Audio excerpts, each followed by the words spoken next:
So in Texas, we really only have spousal maintenance that's court ordered. And that's going to focus on the length of the marriage, earning capacity of spouses, health of the spouses, in order to determine if we have one spouse that's just not going to be able to support themselves without spousal maintenance being ordered.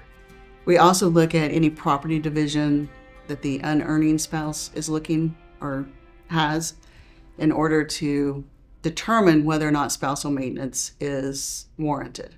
Spousal maintenance also does not continue for forever. It's usually, depending on the length of the marriage, will depend on how many years the spousal maintenance is awarded.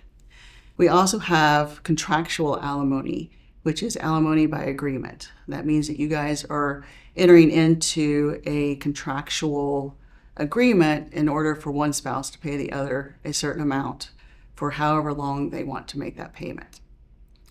So the difference also in court is spousal maintenance can be modified by the courts later. Contractual alimony is a little bit more difficult to get a court to order any kind of a change because it is a contract which has very limited methods to change.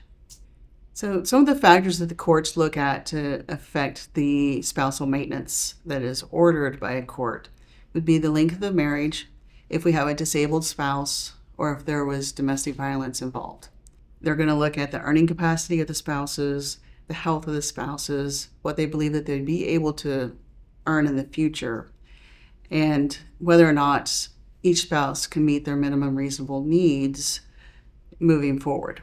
They're going to look at the property division that's awarded, and if both spouses are able to support themselves based on what they get, then no alimony or spousal maintenance would be ordered in Texas.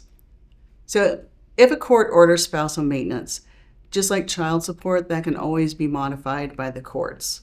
So what I have seen is when we have the spouse that's paying spousal maintenance loses a job or maybe becomes ill and can no longer work, they're able to go back into the courts and ask for a modification or a stop payment of the spousal maintenance that was ordered.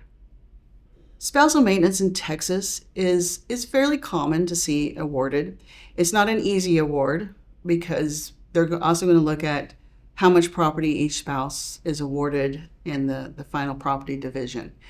And then they have to determine that that's not going to be enough for one spouse to support themselves and that the other spouse has the means to pay spousal maintenance to that spouse.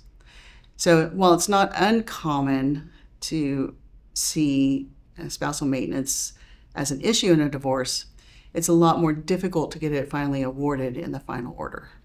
So if you have any questions about contractual alimony or spousal maintenance, just reach out to us at the Boswell Law Firm. We're here to help.